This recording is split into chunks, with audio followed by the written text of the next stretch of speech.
Bonsoir à toutes les personnes qui accordent leur attention à ce direct. Bonsoir Président. Une première question de Irène. Tout de suite après son investiture, Donald Trump a pris toute une série de décisions et signé plein de décrets, y compris un décret sur la sortie des États-Unis de l'OMS. Qu'en pensez-vous? Alors, effectivement, c'est un des aspects les plus spectaculaires de la semaine qui vient de s'écouler, sur lequel il faut s'arrêter. C'est que, en effet, il a signé, alors on ne sait plus combien, il y a eu des centaines de documents qu'il a signés, il y a eu des décrets, il y a eu des mesures nominatives, il a viré 4 hauts responsables de l'administration Biden en disant qu'il y a 1 millier qui allait suivre, il a pris des décisions, il a annoncé des décisions plus spectaculaires les unes que les autres. Alors, qu'est-ce qu'on peut en penser? D'abord, premièrement, il y a un aspect communication dedans qui est très important et qui est assez bien vu. J'ai fait un tweet un petit peu méchant hier, je crois, ou ou avant-hier, je me rappelle plus. Je crois que c'est hier. Il suffit de comparer le premier jour de Macron, quand il a pris ses fonctions. Vous savez qu'en France, il y a le jour de l'élection et puis il y a le jour de la prise de fonction. Alors aux États-Unis, c'est très long, on vient de le voir, puisque Trump a été élu au début du mois de novembre. Je sais plus si c'était le 9 novembre, quelque chose comme ça, ou le 5 novembre peut-être, je me rappelle plus. Il prend ses fonctions le 20 janvier. Voilà. Donc il y a quand même novembre, décembre, pratiquement 3 mois, 2 mois et demi, pendant lesquels on attend qu'il arrive. En France, ça dure une dizaine de jours. Mais lorsque Macron a pris ses fonctions, rappelez-vous, qu'est-ce qu'il a fait? Il nous a fait un sketch, un truc qui avait été préparé, je crois, par Serge Moati. C'était la marche. Voilà, il se prenait pour le pharaon, il se prenait pour Toutankhamon ou Ramsès II. Vous vous rappelez, il marchait comme ça, un regard halluciné en pleine nuit devant la pyramide du Louvre. Après, il a fait un discours qui c'est assez cocasse de le relire aujourd'hui. Enfin, son discours, c'est lunaire. Il a fait tout le contraire de ce qu'il avait annoncé. Voilà. Enfin, c'était du blabla, c'était des trucs, voilà, des propos comme d'habitude, voilà, des propos votifs. Voilà. En fait, il fait de la politique votive. Vous savez ce que ça veut dire, cet adjectif? C'est du grand français. Hein. Votif, c'est faire des vœux pieux. Voilà. Donc Macron, il aura passé 7 ans et demi à expliquer ce qu'il faudrait faire. Voilà. Là, avec Trump, c'est tout à fait autre chose. C'est que lui, il n'a pas dit, voilà, je voudrais, il va falloir faire baisser l'immigration, il faut que les gens soient plus riches, nous allons défendre notre indépendance. C'est du pipeau. C'est ce que font d'ailleurs la quasi-totalité des responsables politiques. J'insiste sur le fait que nous, le programme que j'ai présenté, j'ai un programme qui est très détaillé, je l'ai déjà dit, mais il a une particularité par rapport à tous les autres programmes, c'est qu'il peut être mis en œuvre parce que ce sont des mesures très précises et qui peuvent être mises en œuvre, puisque justement tout ce qui empêcherait de les mettre en œuvre, c'est-à-dire notre appartenance à l'Union européenne, à l'euro et à l'OTAN, on commence par enlever ces verrous. Voilà. Et ce qui frappe dans les décisions de Trump, c'est que, comme je l'ai dit l'autre jour sur Géopolitique Profonde, il prend les problèmes à bras le corps. Et il dit pas je vais lutter contre ci, je vais lutter contre ça. Paf, il vire quatre personnes de l'administration. Paf, il signe un décret de sortie de l'Organisation mondiale de la santé, de l'OMS, l'Organisation mondiale de la santé. C'est vraiment une décision très très très importante, hein. Parce que les États-Unis d'Amérique sont le premier bailleur de fonds de l'OMS en donnant sur le budget 2022-2023, c'est une année, c'est 12 mois, mais ça ne correspond pas à une année calendaire, ça doit être septembre. Sur l'année 2022-2023, les États-Unis d'Amérique ont versé 1 284 millions de dollars, 1,284 milliard à l'Organisation mondiale de la santé, qui est une des filiales, vous savez, de l'ONU, enfin une des agences de l'ONU qui dépend donc du système onusien pour la santé. Et pour comparer, la France, elle a versé, je crois, 161 millions d'euros. Les États-Unis, 1284, je crois, millions. C'est-à-dire que les États-Unis ont versé quasiment 8 fois plus que la France. Alors qu'en termes de population, Nous avons 68 millions d'habitants, ils en ont 330 millions. C'est plutôt un rapport de 1 à 4,5 ou 1 à 5. Ça veut donc dire que, rapporté à la population, les États-Unis, objectivement, donnent beaucoup plus d'argent à l'OMS.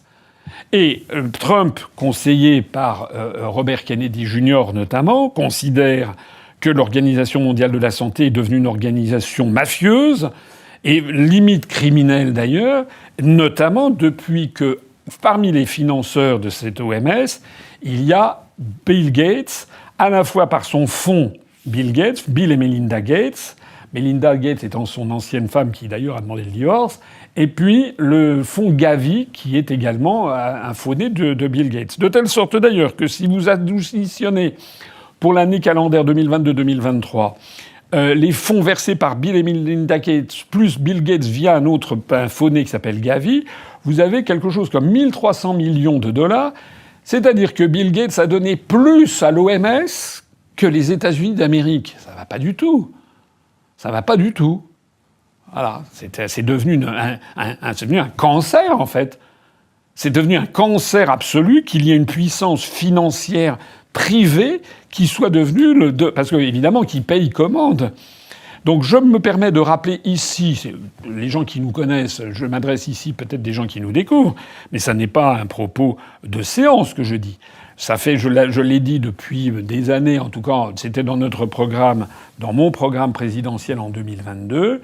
Si nous arrivons au pouvoir, nous sortirons de l'OMS, exactement comme Trump, mais nous dirons que nous sortirons de l'OMS tant qu'il y aura à l'Organisation mondiale de la santé des financements privés. Voilà, c'est aussi simple que ça. Parce que nous considérons que ça n'est pas sain, ça n'est absolument pas sain de mêler des intérêts privés. Il y a que des gens fassent des bienfaits, c'est très bien que des gens soient philanthropes. Mais quand on est un vrai philanthrope, on ne donne pas plus que tout le monde. Alors, quand on est Bill Gates, s'il donnait 3 millions de dollars, ça serait bien. Ça serait bien, puis il y aurait toute une série de philanthropes qui pourraient donner un petit peu d'argent. Personnellement, je n'y suis pas favorable d'ailleurs du tout. Je pense qu'il ne doit y avoir aucun argent privé qui doit entrer là-dedans. Mais là, c'est plus de la philanthropie, c'est de la prise de pouvoir. C'est une OPA, en fait, pour en fait utiliser l'Organisation mondiale de la santé, c'est-à-dire cette organisation qui était parée de toutes les vertus il y a encore une vingtaine d'années. Enfin, c'était insoupçonnable.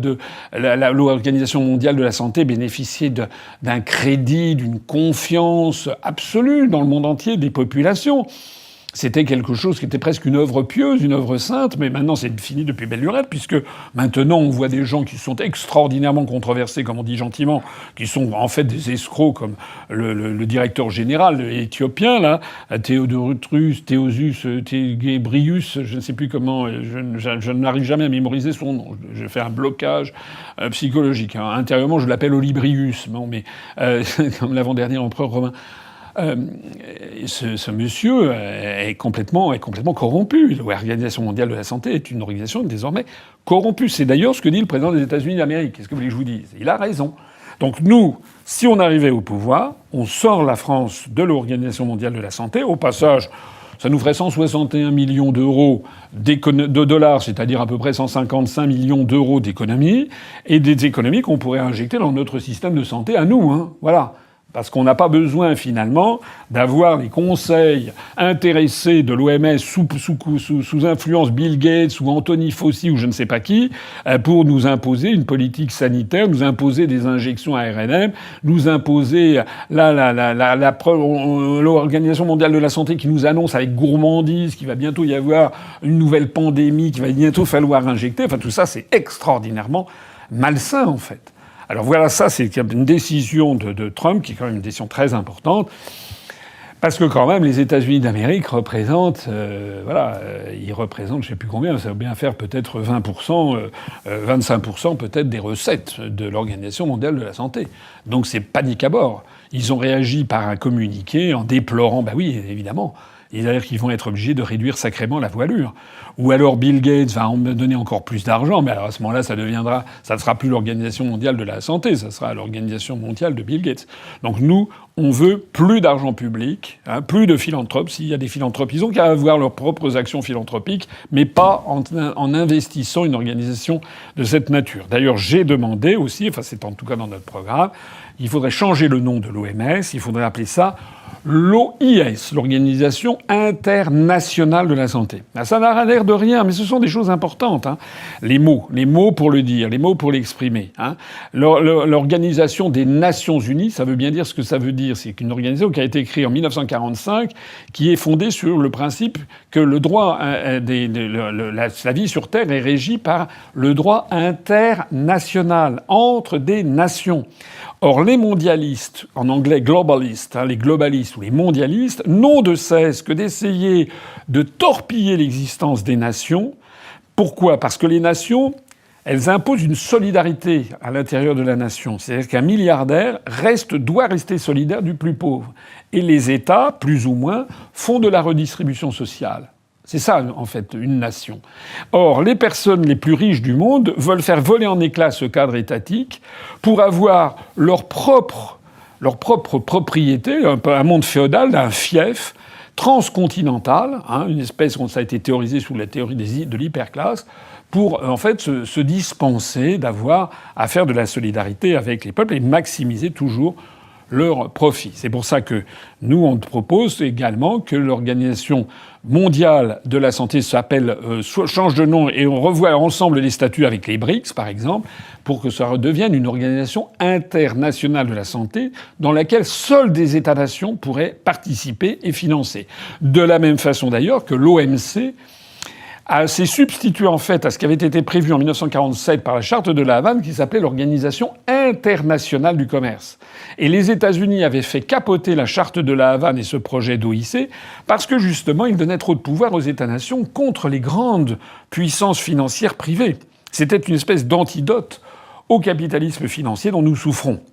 Et c'est d'ailleurs pas pour rien si l'OMC a fini par être créé.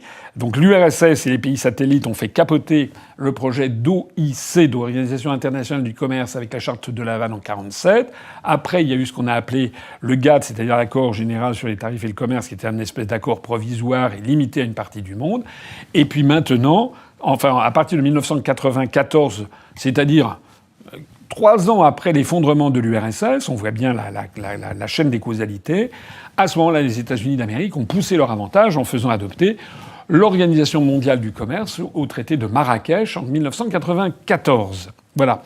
Et moi, j'y avais été, j'avais accompagné mon ministre. Moi, je m'en occupais pas, mais il avait souhaité que je l'accompagne pour faire voir du pays et puis pour voir un petit peu ça. Je regrette pas d'avoir vu parce que sur place, on présentait ça comme une nouvelle ère, un changement fondamental dans l'histoire de l'humanité. L'Organisation mondiale du commerce, c'était le début de la mondialisation généralisée. C'est-à-dire, on postulait la péremption des États-nations. C'était fini. Il y avait une date limite de péremption. C'était passé, quoi. Voilà. Maintenant, c'était une organisation qui allait gérer pour le compte de tout le monde le commerce. Et donc c'est bien l'OMC, le M les Américains n'avaient pas repris le I. C'est le combat du I contre le M, le combat d'aujourd'hui, en termes planétaires, en termes civilisationnels, c'est le combat de l'international contre le mondialisme, c'est ça. Et notez bien, c'est une autre décision qu'a annoncé Trump, c'est la sortie de l'OMC. En tout cas, je ne sais plus s'il l'a confirmé, en tout cas il a déjà annoncé des prises de décision d'augmentation de droits de douane. Alors, il y a quelque chose que je voudrais dire aussi, c'est important, parce que j'ai lu certains commentaires sur des vidéos que j'ai faites. Il y a quelques personnes, toujours les mêmes, toujours des trolls, qui ne supportent pas la nuance. Et qui ne supportent pas, en fait, comme j'ai un discours de raison, j'ai un discours de bon sens et qui est parfaitement le vrai, qui est le bon. En fait, ils ne supportent pas que j'ai raison. Il y a des gens qui ne supportent pas qu'Asselineau ait raison. Donc ils essaient de trouver n'importe quoi pour essayer de me chinoiser. Alors il y a des gens, j'ai vu, qui ont dit « Oui, vous adorez Trump ». J'ai jamais dit que j'adorais Trump. J'ai au contraire dit sur Géopolitique profonde que je m'en méfiais, parce que c'est quand même quelqu'un qui a prouvé pendant son premier mandat qu'il était un homme pacifique. Je me félicite qu'il ait été élu Parce que les gens qui me critiquent en disant j'adore Trump, non, j'adore pas Trump, mais je préfère quand même Trump à Kamala Harris. J'ai déjà eu l'occasion d'expliquer pourquoi, parce qu'il va quand même, je l'espère, nous éviter la Troisième Guerre mondiale. Mais pour autant, Trump, il défend l'intérêt des Américains. Et nous avons beaucoup de risques, nous, mais l'Europe est évidemment risque de s'effondrer dans un chaos complet. Et on aura bonne mine, au lieu d'en être sorti gentiment, calmement, finalement comme l'ont fait les Britanniques, même si ça n'a pas été sans heurts, ça a été globalement géré. Mais si tout ça s'effondre dans un chaos indescriptible, on ne sait pas comment ça peut se passer. Et donc, il y a quelqu'un qui me dit, vous vous rendez compte, Trump a remis Cuba sur la liste noire, etc., etc. Alors, c'est vrai que Trump a pris des décisions que, personnellement, je désapprouve. Autant je trouve formidable qu'il sort de l'OMS parce qu'il pose le problème sur la table, notamment toute cette affaire de pandémie. J'espère que enfin on va pouvoir voir qui était derrière tout ça. Je note au passage qu'aujourd'hui, il y a, je crois, un tribunal en Belgique qui a finalement indiqué que Mme von der Leyen ne pouvait pas être poursuivie pour ses actions. Vous savez qu'il y avait une action qui avait été menée par un avocat contre elle, qu'on espérait que ça allait prospérer. Ben, ça a été cassé par le jugement, ce qui prouve qu'à l'intérieur de l'Union européenne, toutes les institutions sont absolument vérolées et que Mme von der Leyen donc, ne sera sans doute pas poursuivie. Au moins, Trump, il sort de l'OMS, bravo. Voilà, je trouve ça très très bien. Mais là où quand il commence à dire, par exemple, qu'il remet Cuba sur la liste noire, je trouve pas ça bien. Je trouve ça même très mauvais. Je trouve que c'est... Alors peut-être,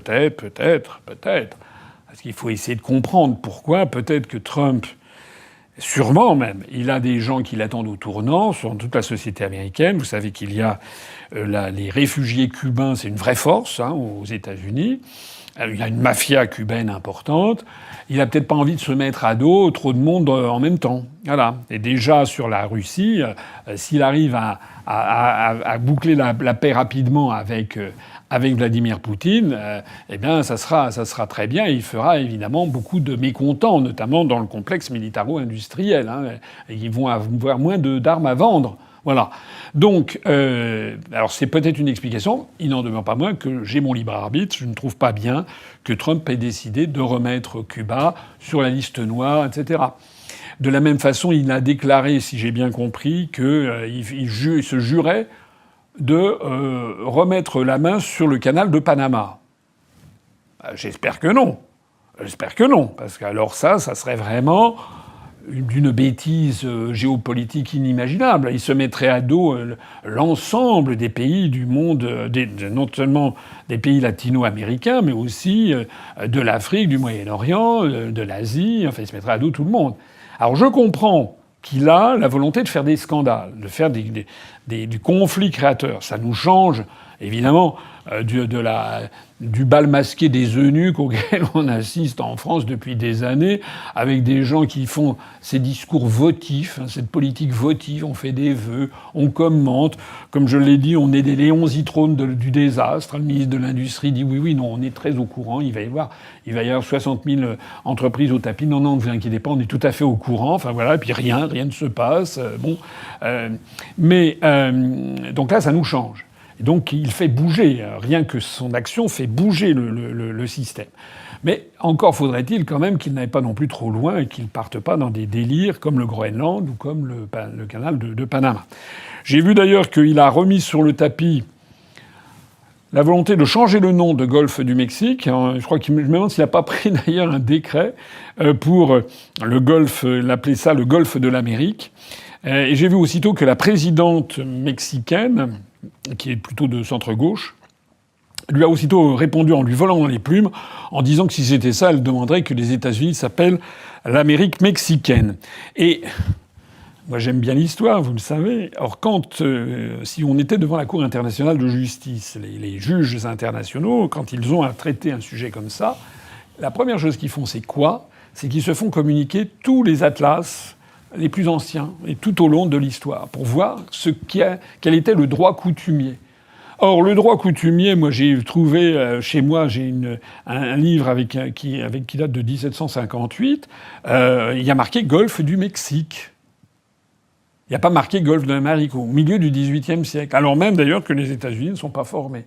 Et en revanche, il y a effectivement une carte où il y a marqué, en parlant des États-Unis, Amérique mexicaine, puisque je rappelle que tout ce qui est actuellement l'Arizona, la Californie, l'Oklahoma, l'Utah, etc., enfin une grosse partie qui était sous domination espagnole. Hein, c'était de l'Amérique mexicaine. Et c'est marqué comme ça sur les cartes. Donc Trump ferait bien de vérifier un petit peu ses dires, parce que l'histoire lui donne tort. J'ai déjà eu l'occasion d'expliquer dans une autre vidéo, je crois, que le symbole même du dollar, le S avec les deux piliers, en fait, c'est une reprise du real espagnol, qui était la monnaie coloniale de l'empire colonial hispano-américain dans les Amériques depuis l'arrivée de Cortés, qui avait vaincu l'empire aztèque au Mexique, et puis de Pizarro, qui avait vaincu l'empire inca au Pérou, et puis de tous ceux qui s'étaient installés, tous les lieutenants qui s'étaient installés dans l'Amérique centrale et qui ont créé leurs propres États, ce qui donne cette petite pulvérisation d'États de la Mésoamérique, de l'Amérique centrale. Bon, eh bien, à cette époque, donc l'Espagne avait une monnaie unique, c'était une monnaie avec qui s'appelait le peso. Il y avait en fait deux colonnes qui représentaient les colonnes d'Hercule, qui étaient censées marquer la sortie de la Méditerranée, et entre les deux circulait une petite banderole avec marqué plus ultra, c'était la devise de Charles Quint, plus outre, c'est-à-dire toujours plus au-delà. Qu'est-ce que signifiait cette monnaie? Ça voulait dire qu'au-delà des colonnes d'Hercule, qui sont censées être Maroc et Gibraltar, donc qui étaient censés pour les anciens donner accès à l'inconnu, c'est-à-dire à l'océan Atlantique, eh bien, Charles Quint avait décidé donc de coloniser l'Amérique plus outre, au-delà de tout ça. Et c'était les devises qui figuraient sur cette pièce de réal espagnol qui était dans toutes les colonies espagnoles, y compris dans l'Amérique mexicaine. Il s'était utilisé jusqu'au Texas, qui, je rappelle, était une république indépendante. Voilà. Et donc, lorsque le symbole même du dollar américain, en fait, ce S avec ces deux bas, c'est en fait une symbolisation de ce qui figurait sur cette pièce espagnole de l'Amérique espagnole. Voilà. Alors j'arrête ici les références historiques. On va dire que je fais des réponses trop longues, mais je pense qu'il y a aussi des gens que ça intéresse parce que c'est intéressant la vie, l'histoire du monde, elle est intéressante et elle permet de comprendre. Cette petite anecdote que je vous livre permet de comprendre l'état d'esprit des Mexicains ou l'état d'esprit des Centra-Américains quand ils entendent de Trump qui commence à vouloir dire que c'est le golfe de l'Amérique. Non, eux, ils savent qu'ils étaient avant. Et ils ont d'ailleurs à l'esprit qu'ils seront peut-être après. Parce que lorsque l'on voit les différences de natalité entre les hispaniques, hein, comme on dit aux États-Unis, et les WASP, hein, les anglo-saxons blancs protestants qu'il y avait en Amérique, il y a des pays il y a des États, par exemple la Californie ou l'Arizona, où il y a de plus en plus d'hispanophones et de moins en moins d'anglophones. Hein, de telle sorte qu'il y a des États d'ailleurs où déjà la langue espagnole est considérée comme une langue officielle. Et d'ailleurs, je n'en ai pas parlé, mais ça fait partie aussi des mesures annoncées par Trump, c'est de terminer la construction du mur le long du Mexique, et c'est également de prendre des mesures pour chasser les immigrants clandestins. Alors bien sûr, dans tout ça, il y a un caractère ostentatoire, théâtral, on pourrait presque parler d'une chorégraphie. Hein, c'est-à-dire, retenez-moi où je fais un malheur, c'est bien perçu. Les gens sont pas bêtes, tout le monde sait bien qu'il y a des rodomontades dans le discours de Trump. Mais la question, c'est qu'il n'y a pas que des rodomontades. Et il est par ailleurs à la tête de ce qui est quand même la première puissance militaire mondiale à peu près à égalité avec la Russie. Donc les rodomontades du chef de cette armée-là, il faut quand même les regarder avec une certaine circonspection avant de les mettre au panier. C'est d'ailleurs si vrai que vous l'avez peut-être vu, dès hier, le gouvernement de New Delhi, le gouvernement indien, a fait savoir qu'il était disposé à reprendre 18 000 immigrants illégaux indiens arrêtés aux États-Unis, de les reprendre en Inde, moyennant une atténuation de la hausse des droits de douane que le président Trump a annoncé sur les produits d'importation. Voilà. Alors, ça prouve quand même que ça fait bouger les lignes. Voilà. C'est-à-dire que Trump, il part du principe qu'il faut qu'il montre les muscles et qu'il a des atouts. Alors je sais, il y a des gens qui disent oui, mais non, vous savez bien que s'il augmente les droits de douane, il va pénaliser l'économie américaine et c'est ça. Oui, peut-être, certainement, en partie, mais pas forcément non plus. Pas forcément non plus, parce que les États-Unis d'Amérique sont un pays qui est structurellement totalement déficitaire du point de vue commercial. Or, je rappelle que Trump, il n'est pas complètement stupide, il est entouré par des gens qui le conseillent. S'il augmente les droits de douane sur toute une série de produits qui vont faire défaut, effectivement, peut-être, ou alors renchérir le coût comment dirais-je, le déficit commercial avec tel ou tel pays, mais fondamentalement baisser les importations, parce qu'il y a des quantités de produits qui ne seront moins importés aux États-Unis. La contrepartie, c'est que Trump, vous l'avez vu, il a une politique énergétique pour faire baisser considérablement le prix de l'énergie et une politique volontariste pour relancer l'industrialisation de l'Amérique, justement. C'est pour ça que ces décisions vont, s'il sort de l'OMC, ça va faire voler en éclats l'OMC. C'est vraiment, vraiment important. Hein. On est dans un basculement du monde s'il va jusqu'au bout de ses idées, parce que en réalité, les gens qui se plaignent aujourd'hui, regardez la Chine et tout, ça me fait ce pauvre Bayrou qui dit Macron, regardez à quel point on a besoin de l'Europe pour vis-à-vis de la Chine. Mais enfin, si la Chine est devenue si puissante industriellement, mais pareil pour le Vietnam, et pareil pour la Thaïlande, l'Inde, etc., c'est parce que ils ont bénéficié à plein de la libre circulation des mouvements de capitaux imposés par les traités européens. Ce sont les traités européens qui sont à l'origine des délocalisations. Donc il faut arrêter de pleurer devant les conséquences de ce qu'on a fait favoriser. Voilà, donc Trump, lui, il a parfaitement compris que les délocalisations industrielles qui ont touché massivement l'Amérique, eh bien c'est terminé. Il reprend le pouvoir par rapport aux milliardaires qui, eux, ont intérêt à ces délocalisations parce qu'ils s'en fichent de couler la France, de couler les États-Unis. L'important pour eux, c'est d'accaparer le maximum d'argent. Donc Trump, lui, il dit c'est terminé, moi je veux réindustrialiser l'Amérique. Alors on va voir ce qu'il va faire. Hein. Voilà. On va voir ce qu'il va faire. Il va peut-être pas y arriver. Il va se heurter à des obstacles. J'ai vu, par exemple, que là, s'agissant de l'immigration, il a pris un décret pour suspendre l'application du droit du sol aux États-Unis. Le droit du sol, ça veut dire que quand vous êtes né aux États-Unis, vous êtes américain. Mais j'ai vu aussi qu'il y a, je crois, 22 États qui attaquent cette décision en justice au motif qu'ils n'en auraient pas le droit constitutionnellement de le faire. Donc il va avoir beaucoup d'obstacles sur sa route. Et donc il faut savoir, est-ce que ça va être un feu de paille, cet engouement pour Trump, ou est-ce que ça va être un véritable renversement de l'histoire? Voilà, si on voulait prendre un pari, je vous conseille peut-être d'aller regarder la fin de l'Empire romain. Voilà. Je ne veux pas être trop pessimiste, mais quand même, il y a eu, vers la fin de l'Empire romain, il y a eu un empereur qui s'est appelé Julien et qu'on a appelé Julien l'Apostat. Pourquoi l'Apostat? Parce que il arrive après Constantin, qui établit le christianisme comme religion d'État. Je crois qu'il est au IVe siècle, il me semble. Je m'avance un peu, j'ai pas vérifié mes grimoires. Mais je crois que Julien l'Apostat doit se situer après Constantin, qui reconnaît le christianisme comme une religion d'État.